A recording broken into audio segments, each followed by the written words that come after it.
Assalamualaikum warahmatullahi wabarakatuh.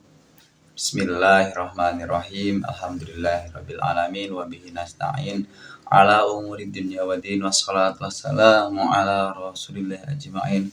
Hasanukum bil hayyil qayyumil ladzi la yamutu abada wa dafa'tu ankum su'a bi alfi alfi la hawla wala quwwata illa billahil aliyyil azim. Amma ba'd.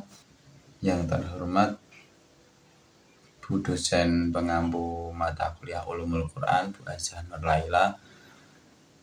Di sini saya akan menjelaskan atau memaparkan tentang asbabun nuzul guna untuk memenuhi tugas ujian akhir semester mata kuliah Ulumul Quran. Nah, di penjelasan sebelumnya sudah dijelaskan apa itu definisi dari asbabun nuzul dan juga fungsi-fungsinya. Di sini saya akan mengupas kembali apa itu definisi dan juga fungsi-fungsi dari asbabun nuzul.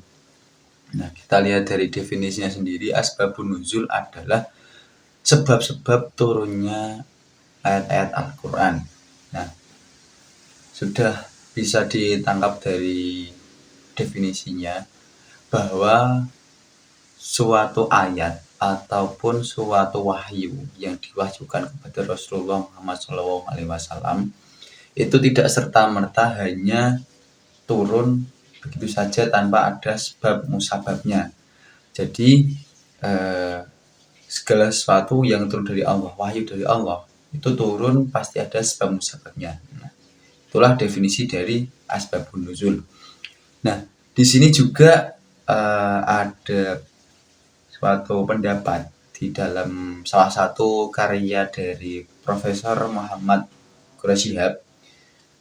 Di situ tertera bahwa konteks asbabun nuzul itu rata-rata para ulama atau mayoritas ulama mengemukakan kaidah asbabun nuzul, yaitu pematokan atau patokan segala sesuatu hal yang diurutkan atau disesuaikan dengan redaksinya yang bersifat umum, bukan yang langsung menuju ke objek atau pelakunya itu sendiri.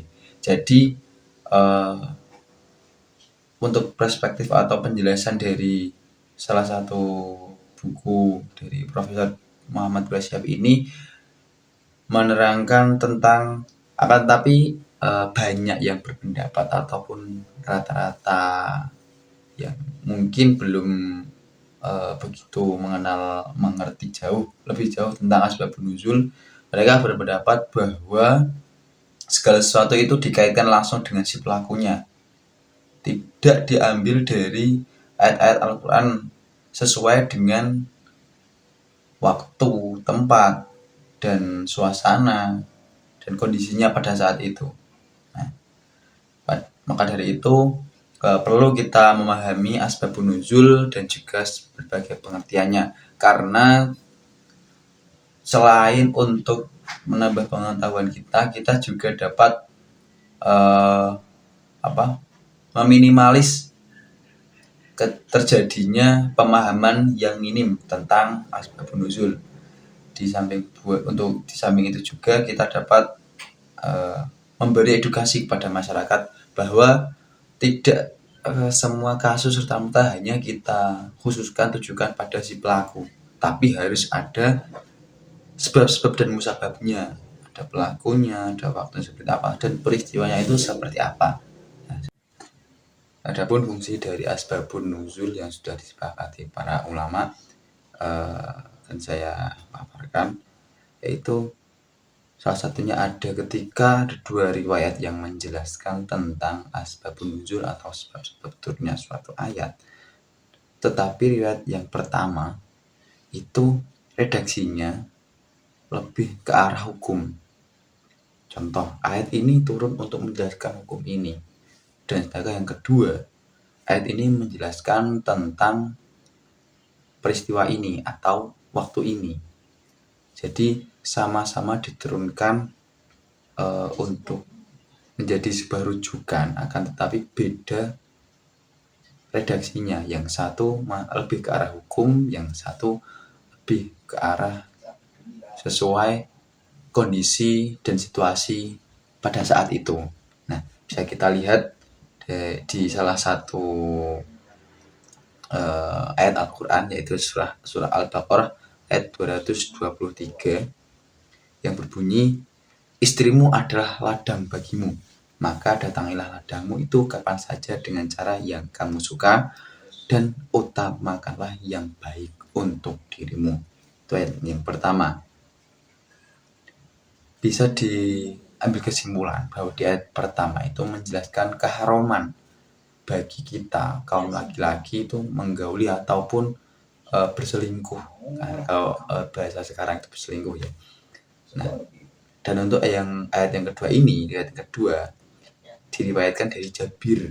Nah, beliau mengatakan dahulu orang-orang Yahudi itu mengatakan kalau siapa saja yang menggauli istrinya dari belakang tubuhnya, niscaya anaknya akan terlahir dalam keadaan buta matanya atau jelek dalam kondisi atau fisiknya gitu.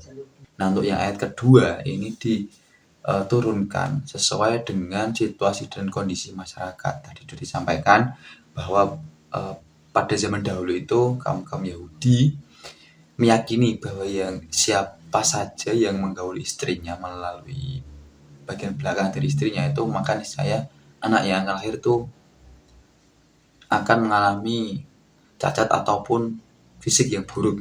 Nah, dalam kasus ini bisa kita ambil kesimpulan bahwa ayat ataupun turunnya riwayat kedua ini yang ditetapkan sebagai asbabun nuzul karena sesuai dengan waktu dan juga peristiwa. Nah, seperti itu. Nah, kalau kita lihat di riwayat pertama ataupun wahyu yang pertama, itu cenderung lebih ke arah ijtihad Ibnu Umar dalam mengambil hukum dari Al-Quran. Seperti itu. Nah, mungkin cukup itu penjelasan asbabun nuzul dari saya. Kurang lebihnya mohon maaf yang sebesar-besarnya. Wallahu muwaffiq ila aqwamit thoriq. Wassalamualaikum warahmatullahi wabarakatuh.